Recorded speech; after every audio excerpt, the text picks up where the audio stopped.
Zuojhen by Lin Hui. Changeable landscapes of this land, where fossils still are around, grass, mountain, and moon landscape well known, glow the fame of this town. Calligraphy and poem by Lin Hui.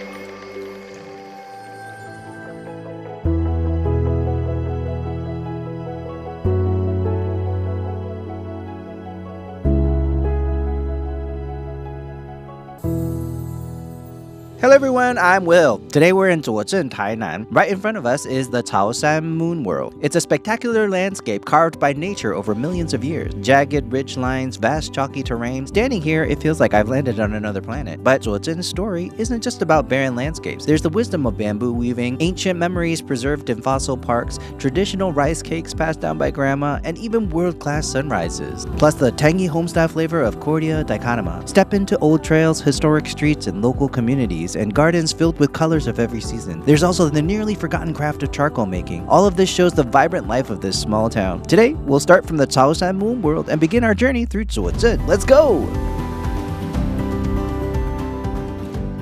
Zuojhen is where Taiwan's earth science textbook is opened right before your eyes. From chalky hills stretching all the way to limestone layers, the earth has left behind clear traces of its evolution. As you walk into Zuojhen, you'll see old villages, small settlements clustered along the mountains.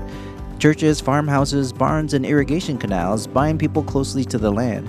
There's no rush of city life here, only the rhythm of the land and the pace of the mountain breeze. Here, you can truly feel life slow, unhurried, and full of character.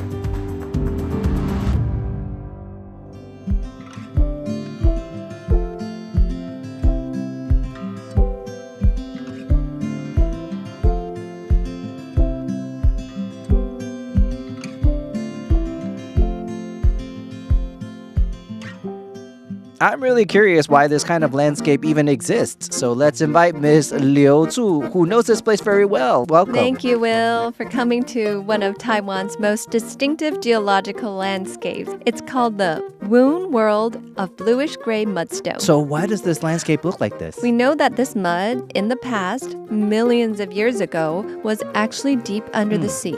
Oh, so this used to be the ocean. That's right. Then, during a moment of crustal movement, the land was pushed upward. One key feature is that because it was uplifted so suddenly, it didn't have enough time to be compressed, nor enough time to fully harden into rock. As a result, it still contains a lot of marine microorganisms, as well as minerals, and even things like shells, what we'd call fossils. So, during winter, the salt inside starts to surface because it's drier. So the salt crystallizes and comes out. So when we come up into the mountains, we can actually see former sea life? Yes, and you'll even see salt. We're stepping into what feels like another planet. Right behind us is the Moon World, a vast stretch of white as far as you can see. And I know it also has another name. It's called the Badlands. Why is it called Badland? The word bad here literally means infertile or poor. People gave it this name because most of the soil here can't support plant growth.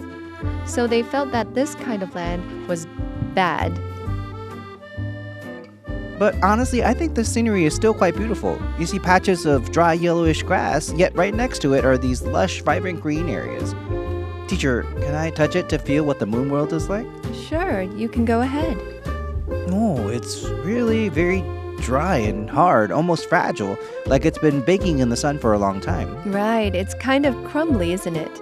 You can feel how loose it is. Yeah, it almost falls apart the moment you touch it. Yeah. So are visitors allowed to touch it? You can touch it, but you're not allowed to peel it off. If you peel it like this, it ends up like this, and it just crumbles and scatters here. Oh yeah, it's pretty obvious. This whole section has been stripped away. So I think that when we visit a place like this, we should always do our part to treat nature with respect and care. Tsao Moon World. Here you can witness the power of nature over millions of years, carving the land into its most magnificent form. As we leave this stark yet breathtaking badland, we step into the delicate craftsmanship woven by human hands. Here, bamboo is more than just a plant. It becomes everyday tools, and it can also become art. Next, let's take a look at how artisans turn slender bamboo strips into handcrafted works filled with warmth.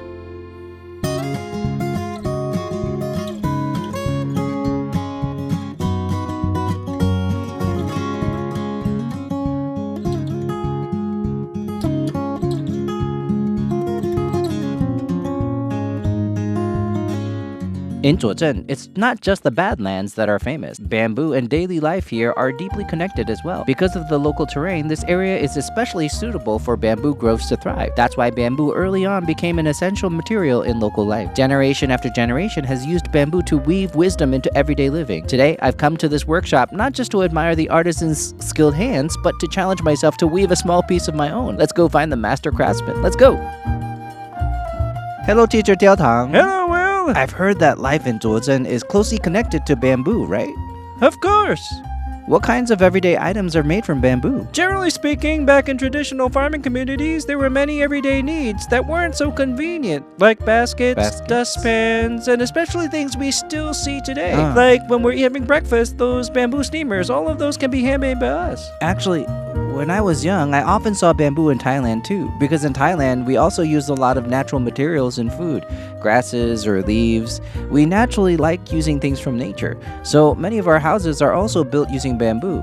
If you've been there, you've probably seen those two-story houses. To me, they feel very warm and familiar. This right here is our century-old recreated bamboo house. Wow, you really don't see houses with thatched roofs anymore.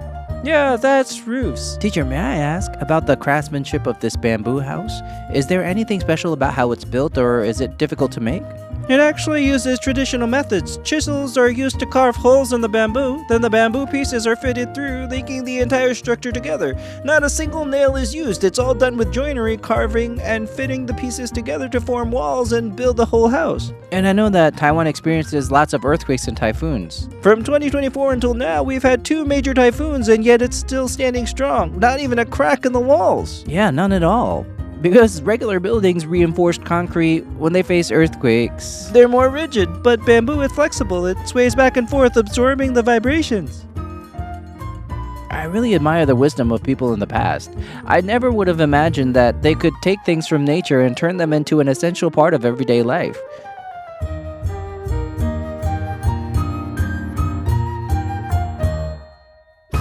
Teacher, I see on the table all sorts of different tools. We're getting ready to start weaving, right? Yes. But I'm really curious. My first question is, how does this green bamboo become such flexible strips?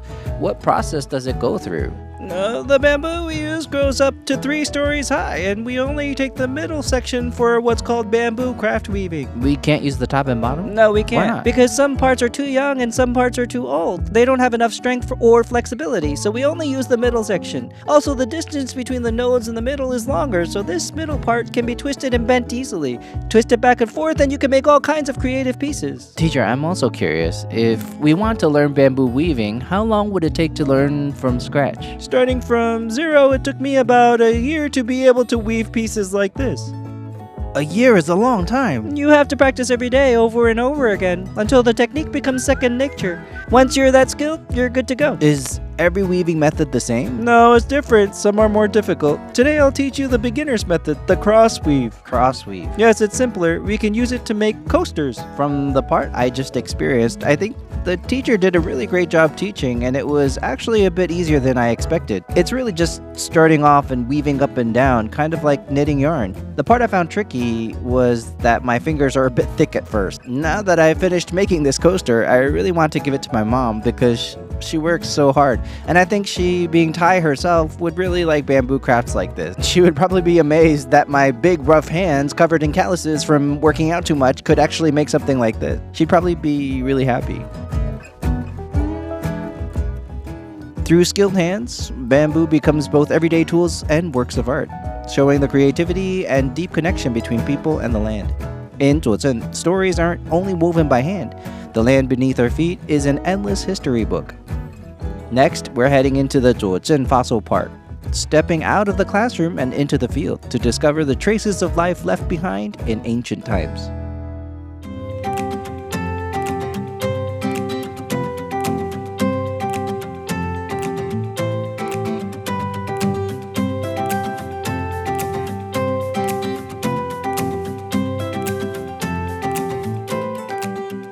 Zuozhen is also known as Taiwan's fossil capital.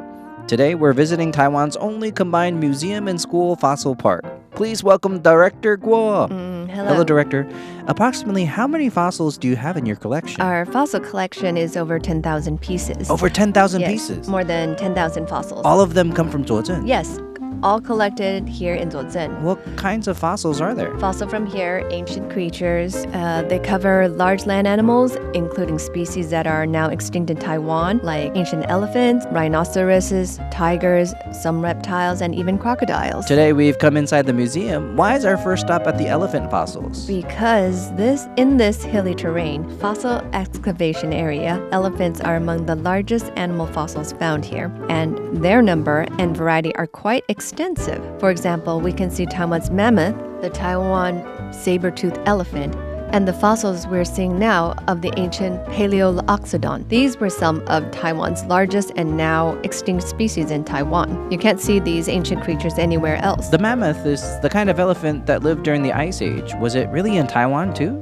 Yes, this is the Taiwan mammoth, which was only discovered in recent years.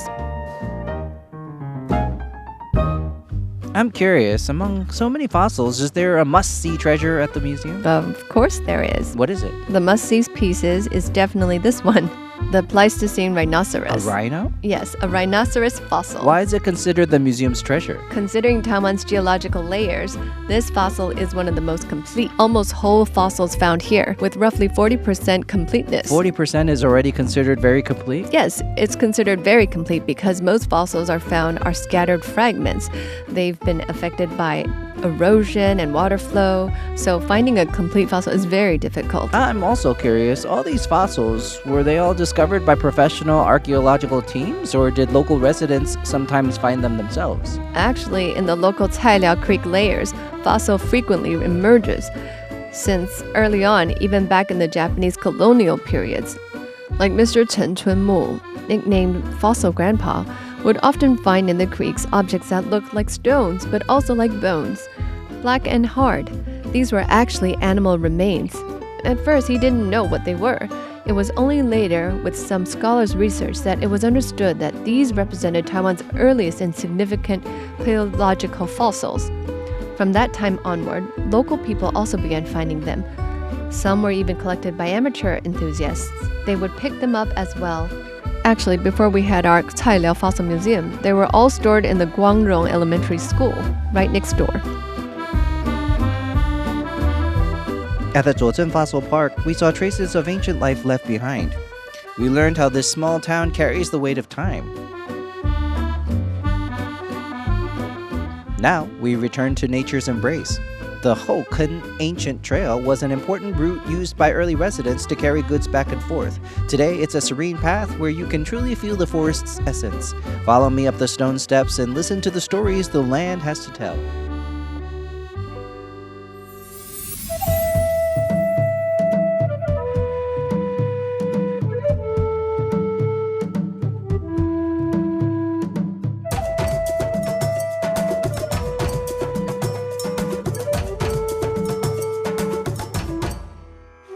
Hello, Teacher Ma. Hi, Will. I heard that today we're hiking Zuozhen's famous trail. Could you introduce it to us? It feels kind of hard. Actually, it's not that bad, because this path used to be a connection road between villages, so the local residents would walk here regularly. Over the years, because of bamboo planting, the trail was abandoned. Once the bamboo was no longer used, it gradually fell into disuse. It took us 2 to 3 years to rediscover it. In the past, this place was bustling with many people walking here. Yes, exactly. Is there anything else special about this trail? What will be our destination? Our destination is the Niugangning Triangulation Point. From there, you can overlook all of Zuozhen, its terrain, and it's a great viewpoint. Teacher, the trail we're on now is really quite untouched. Will we see any wildlife? Actually, in the early days, this area was very clean, covered entirely with trees. Back then, humans were active here, so the animals would move away. Now, after 20 or 30 years, there aren't many people around, so the animals have returned. Things like this are called tudigong sticks by locals. Tudigong stick? A stick. Like the god's walking stick? Yes, it's curved, see? It's all bent on top, like the staff that tudigong carries. In wilderness survival, we can eat this plant. This is edible? It is water. Oh, like aloe? More like asparagus, but not sweet. It's not sweet. You just chew it like this. Oh, yeah. Yeah, lots of moisture, right? When you're thirsty during survival in the wild, or when we were kids, we'd often do this. I think it tastes really like aloe vera inside, but firmer and a bit crunchier. The outer skin is too tough to bite. Yes, you can't bite it. It's fibrous. It's like sugar cane, just chew to get the moisture. So when we were kids, we didn't bring water, and when thirsty, we just ate this. Really? Yeah, but in winter it's gone. It dries up completely in winter. It only appears in summer. Yes, only in summer. Great. Then we can eat this natural water. Yes, exactly. Natural water.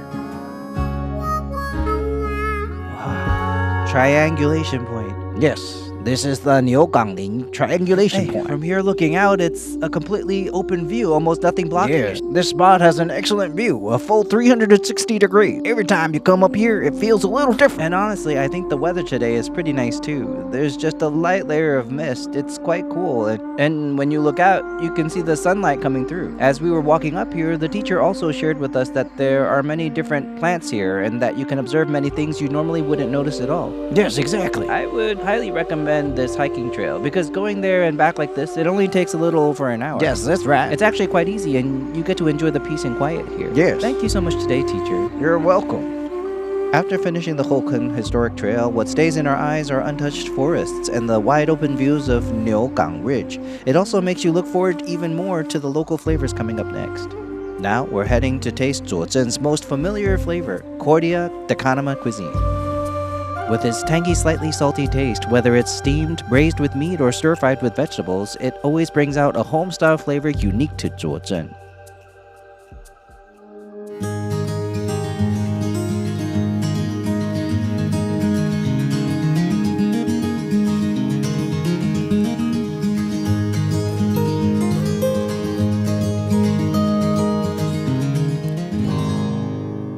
In Zuozhen, beyond the scenery, what leaves the deepest impression is the taste. Using a tiny fruit called Cordia de Kanama, they create flavors that are simple yet unforgettable. For many people in Zuozhen, this is the taste of their childhood dinner table. Today, we're going to taste this local flavor and see just how special it really is.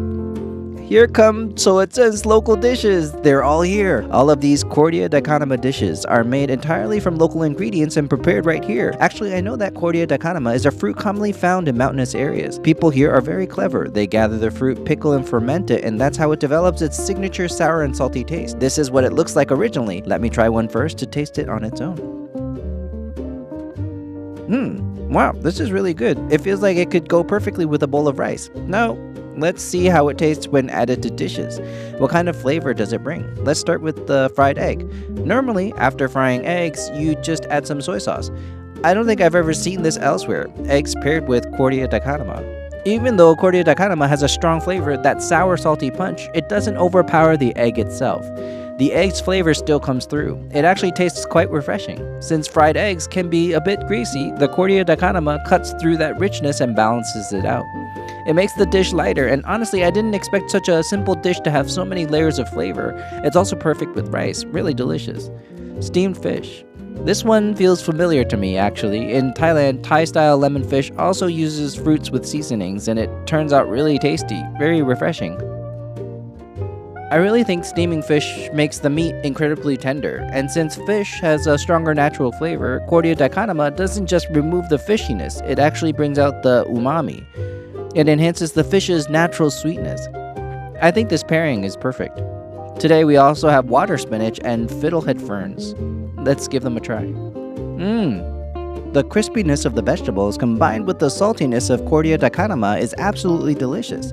Vegetables on their own don't have very strong flavor, so if you season them too heavily, you might overwhelm them. Their natural taste gets lost. But using Cordia de Kanama, a natural ingredient, really brings out their flavor and makes them shine. And I know that locals often say Cordia de Kanama is the taste of Zuozhen. It truly represents one of the symbols of Zuozhen's food culture. You really have to try it for yourself. The sour aroma of Cordia de Kanama is the most familiar flavor on Zuozhen's dining tables. This sourness born from the land is humble and understated, yet unforgettable for a lifetime. And within these hills and winds, there is another kind of power that rises from the earth. the craft of fire and wood. Next, we're going to meet a man who burns time into wood, leaving his heart in the scent of charcoal. Zuozhen's Uncle Charcoal.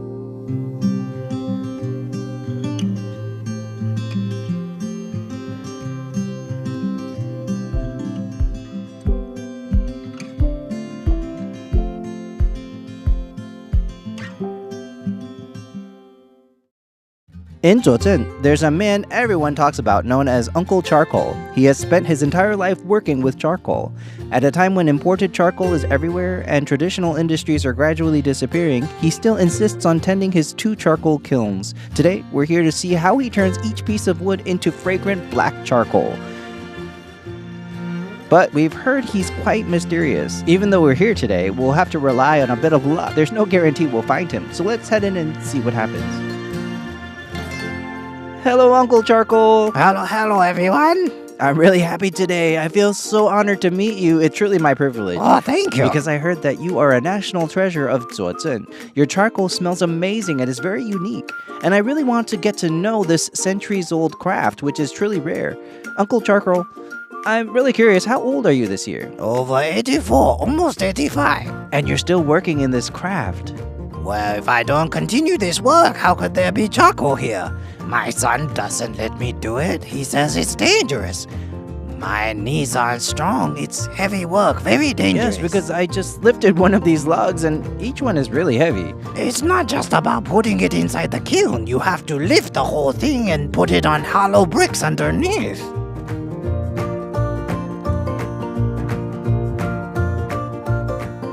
Uncle Charcoal, I finally arrived at your secret treasure trove. All of these charcoals were made by you, right? Yes. What makes this charcoal different from what we buy outside? This is made from longan and lychee wood. Longan and lychee. 2 types of wood. Charred into charcoal? Yes. Is this rare to find outside? Longan and lychee charcoal? Most of the charcoal on the market is imported. Imported? All of it. Today I saw longan and lychee charcoal. It was truly my first time seeing it because the bark is still intact, so you can actually see the tree's original form. But the charcoal we see outside is usually very smooth. You can tell it has been processed or made in factories, so it looks very artificial. I feel like this one, with our handmade process, has more warmth and carries the human touch of the land.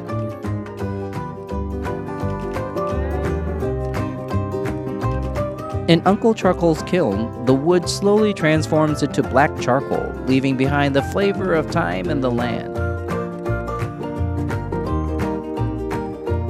Also in Zuozhen, there is another person who insists on preserving traditional craftsmanship. The difference is that he doesn't use wood fire, but the steam from the stove to transform glutinous rice into soft, fragrant rice cakes, the flavor of Zuozhen memories. On one side, the aroma of black charcoal, on the other, the natural sweetness of rice. These elders' skills carry the warmest human touch of Zuozhen.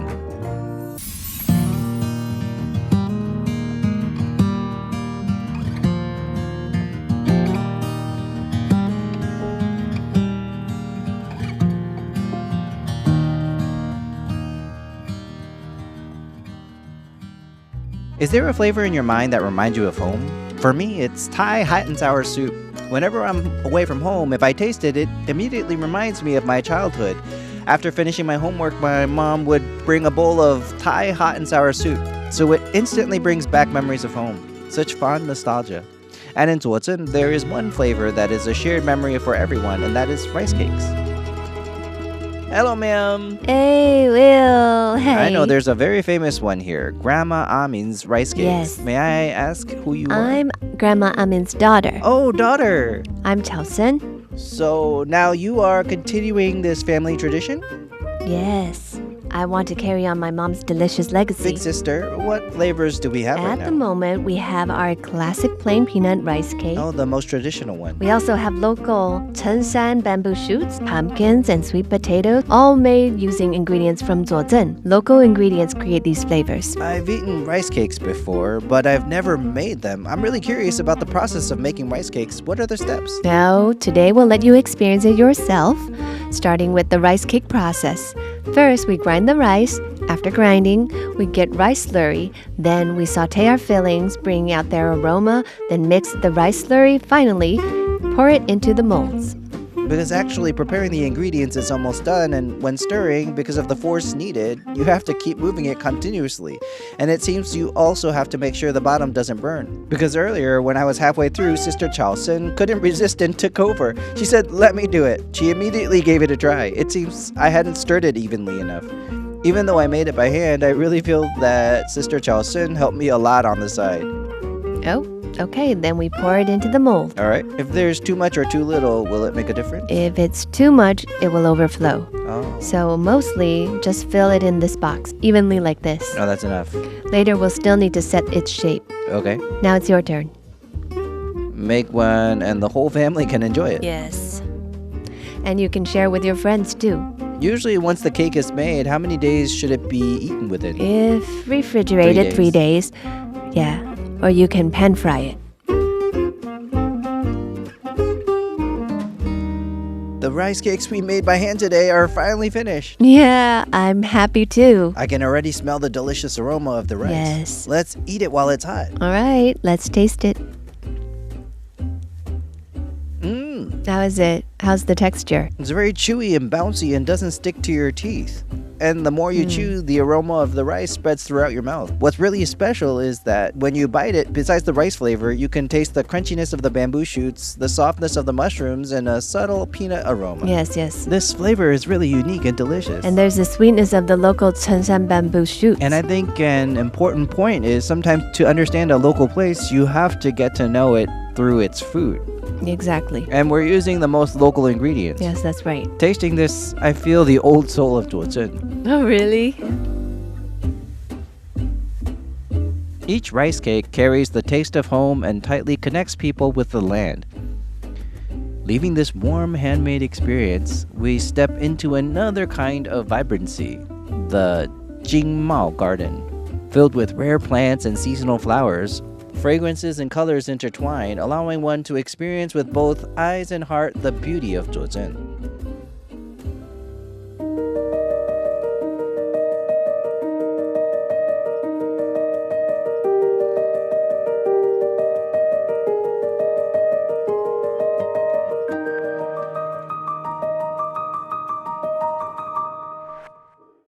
Hello, Boss Chen. I just walked in from outside and immediately smelled so many wonderful fragrances, all sorts of them. I think this space is really vibrant and very beautiful, and I see so many plants that I've never seen before. This is the Jingmao Garden. Yes, Jingmao Garden. Why is it called Jingmao? Jingmao is Taiwanese term called Jing'am. Jing'am. Your generation may not know, but the older generation does. Jingmao means exaggerated or extraordinary, like this. So that's the meaning of Jingmao. Yes. It means really extraordinary. Yes, very extraordinary. Honestly, I feel like about 80% of the plants here I've never seen. So this place is so extraordinary with many unique plants that you can't see anywhere else. Exactly. Like this one. It's a chocolate pudding fruit. Chocolate pudding fruit? Does it taste like chocolate? No, it's the flesh inside that's chocolate colored. Oh, it's darker in color. Yes, if you keep stirring it, it will turn black in the end. So how does it taste? It actually tastes more like persimmon because it belongs to the same botanical family as persimmons. On Earth, the things that human eyes can see are red, orange, yellow, green, blue, indigo, and violet. Yes. 7 colors, and combined they make white. So black fruits are considered an exception. This is a lemon leaf. A lemon leaf? Yes, many people don't believe that lemon leaves can be this big. Oh, that's huge. Because in my family, we also make Thai tom yum soup. Yours are small. Oh, yes. And its leaves are even more fragrant than the Thai lime you mentioned. The ones we use are roughly this size. Yes, you can smell it. It's really fragrant, and you'll want to take a deep breath. Oh, yeah, I see. Yes. This really is the fresh scent of lemon. This one is considered small. Is that a lemon? Yes. It's way too big. No, wait, look. This one is small, weighing about 3 Taiwanese catties. The biggest I ever grew was 6.8 Taiwanese catties. A lemon? Yes, bigger than my head. Bigger than my head. There's still one left here. What variety is this, and how can it grow so big? This comes from the Asian Vegetable Research Center, where there are lots of PhDs, and they can contribute by sending a PhD over here to research something. I don't know which country it's from, but they brought it here and planted it. First harvest already weighed 5 Taiwanese catties, so we called it a 5-gene lemon. But we managed to grow one of 6.8 Taiwanese catties. Now there's one here weighing about 4 Taiwanese catties. Teacher, besides these fruits, what kind of wood is this? This is the famous sandalwood. This plant is very unusual. It needs to feed on other plants to survive. It absorbs nutrients from others. It is parasitic. Worldwide, parasitic plants grow on trees and their roots penetrate the host tree's phloem. As the parasite grows, the host's branches die off. But this one is different. It grows from the ground with suckers, and the roots of the tree reach the suckers and get absorbed. It is a large tree species. When it was young, if it got absorbed, it would die, absorbed by it. Is it difficult to cultivate? Not really. Growing sandalwood is more about understanding the concept rather than technique. There's no special skill involved. It just needs to be able to take advantage of the host, and the host must have fragrance. Can I smell it? Sure, the darker red part is more fragrant. Yes, because the hardwood is red. The white part has less scent, so you should smell here. Oh, this is different from the smell you encounter in department stores or other places. Completely different. It's lighter and not as intense. Yes, exactly. It has a natural aroma instead, very authentic. Its scent has layers. In department stores, it's just fragrance straight through. Yes, chemical. I feel this one has a kind of rise Yes, and fall to yes. its scent, and it has a lingering finish. And the longer you smell it, the more you inhale, the entire mind It relaxes. calms and soothes. I think this piece must be quite valuable. Yes, indeed. But only experts would buy it. Lay people, if they smell it, they wouldn't recognize it as sandalwood. I'm sure many viewers haven't, whether through their phones or on screens, come here in person and see with their own eyes something truly rare. Teacher, we really hope you will continue cultivating it. Yes, I will keep planting it. Here, all kinds of intriguing and rare plants are carefully nurtured by the owner, taking root and thriving. Next, we will experience another taste from the land, arrowroot. This plant, deeply rooted in the soil, was once an essential source of food. Today, it has become one of the region's most iconic ingredients. Through it, we can feel the wisdom of the residents of Zuojhen passed down through generations and taste the purest golden memories.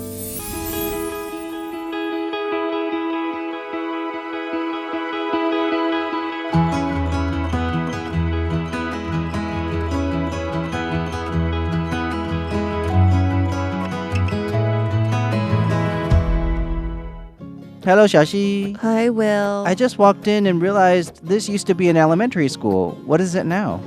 It's now a community hub for Gongguan.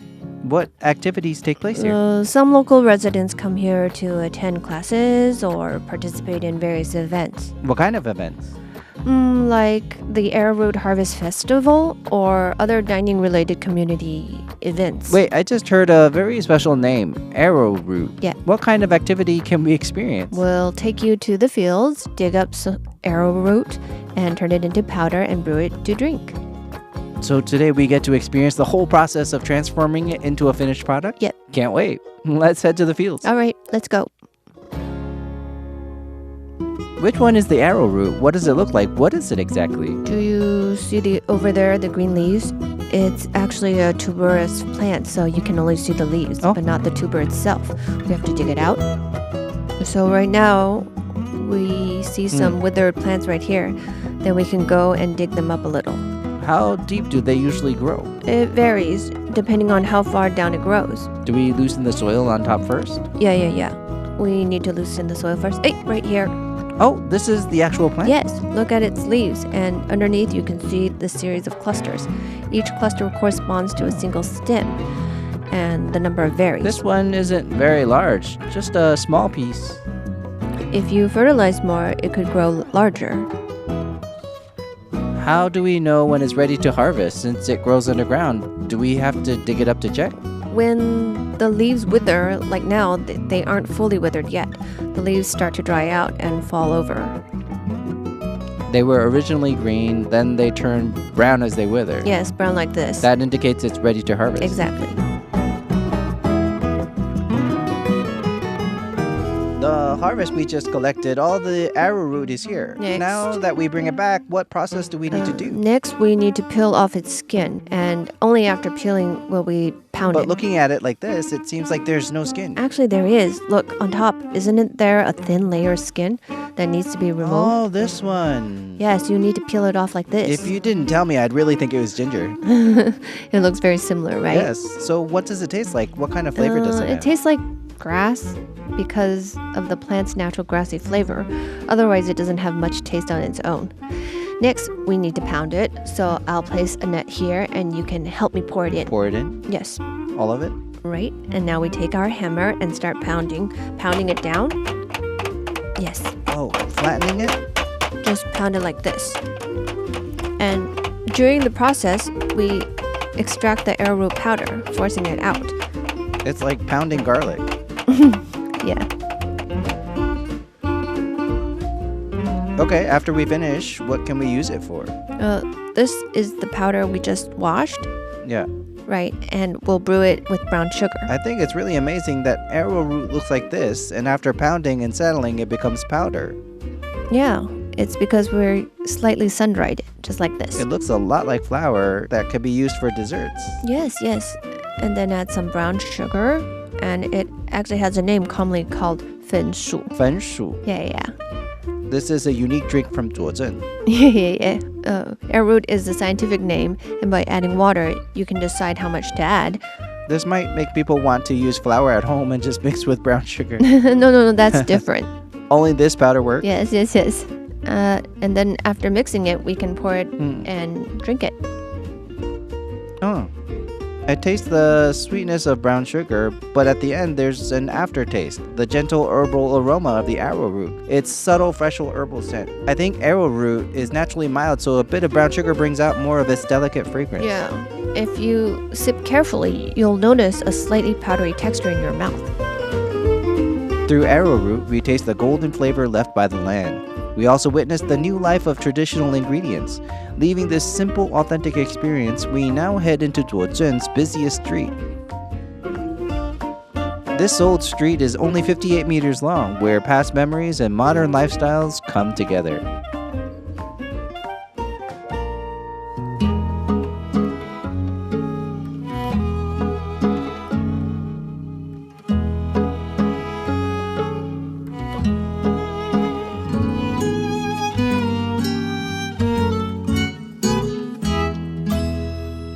The place we are at now is Zuozhen Old Street. Although here is only 58 meters long, it was once the liveliest spot with theaters, photo studios, preserving memories of past daily life. All of these have been kept intact. I'm really curious how this small old street connects the past with the present. Let's go take a look.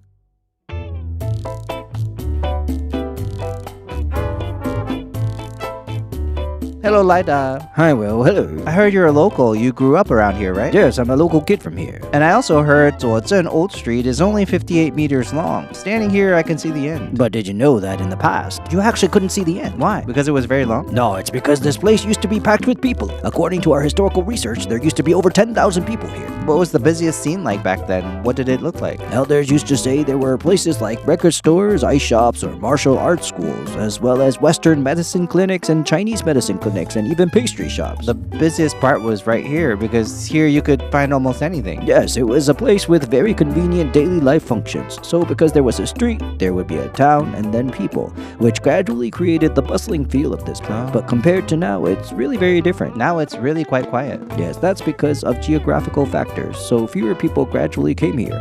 Later on, we even held a market here, and it was packed with people. And Elder even held my hand and said he never imagined that before leaving, he would see this site again, because it brought back memories from his past of this place. At that moment, we felt really touched. It feels like some of them are still operating. Yeah, you're right. And like what you're seeing right now, these 3 shops are actually one of the reasons we came back, because we realized that when young people return, they need to create something new. And this one here is a shop I opened myself, a local concept store. Inside, there are many local agricultural specialty products and other items with strong local character. Let me show you something. This is one of our old photos of Zuojhen Old Street. Take a guess. Where do you think we are right now? This should be the most bustling area, so we should be right here? That's right, bingo! We're standing in the spot where this street once existed, and it shaped the overall context and fabric of Zuojhen. So this photo was donated to us in recent years by a local resident. We scanned it into a digital file so you can really see how bustling it was back then. It really wasn't easy. The restoration work that followed was also carried out following these original patterns, respecting the historical texture of the place. So the structures you see now are actually based on the original ones, carefully restored and preserved. And over here, we have photos from before the restoration even began. The difference is really striking. Yeah, you can truly see the traces of history. It's honestly a huge transformation, and since we came back, there's been so much to do. For example, didn't you just visit that place earlier? The Moon World. Yeah, doesn't it feel like we're kind of bringing Zuojhen back home through these ideas? Oh yeah, definitely. It really blends local characteristics into a unique cultural product. Yeah, so what we hope is that this shop isn't just about generic cultural souvenirs, but something that's truly rooted in Zuojhen. In just 58 meters, you can see the town's past intertwined with the present. As the daytime story comes to an end, we turn our steps toward the early morning, to the sunrise of Erliao. It is Taiwan's lowest altitude sunrise viewing point.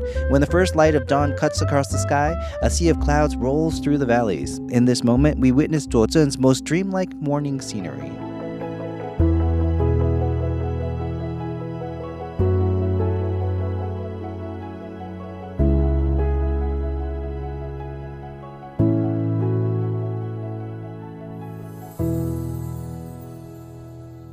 Right now, the time is 5:40 a.m.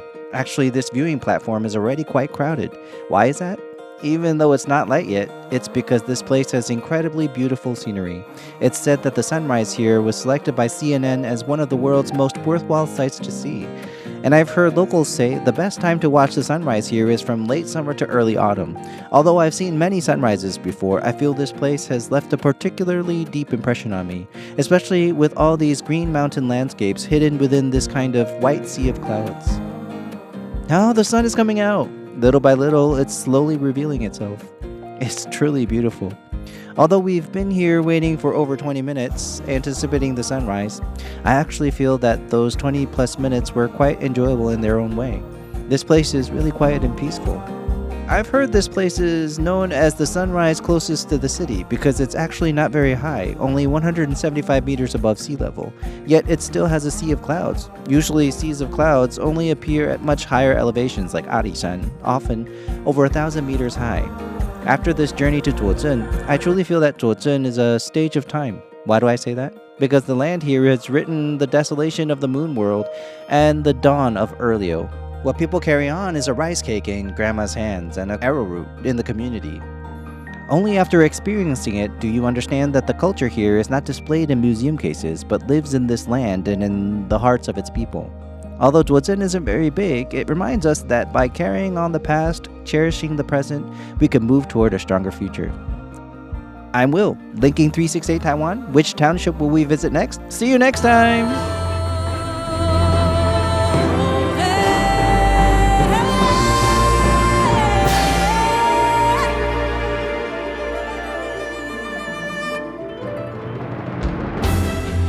Taiwan 虽然是条旱季，因为它落地生根发芽，也发芽茁壮，充满生命力。过去、现在、未来，无限发展。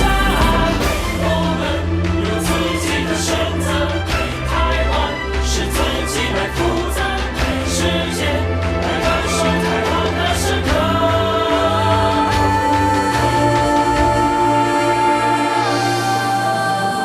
台湾经，道理转身，那经，坚强友谊，无法把爱多多。台湾经。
限制，路途洗金，充满生命力。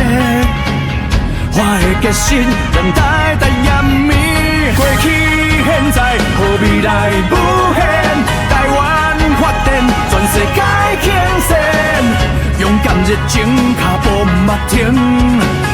在汪洋中，要游向未来。华丽转身，华丽转身，咱做伙华丽转身。伫限制啊，伸手相连，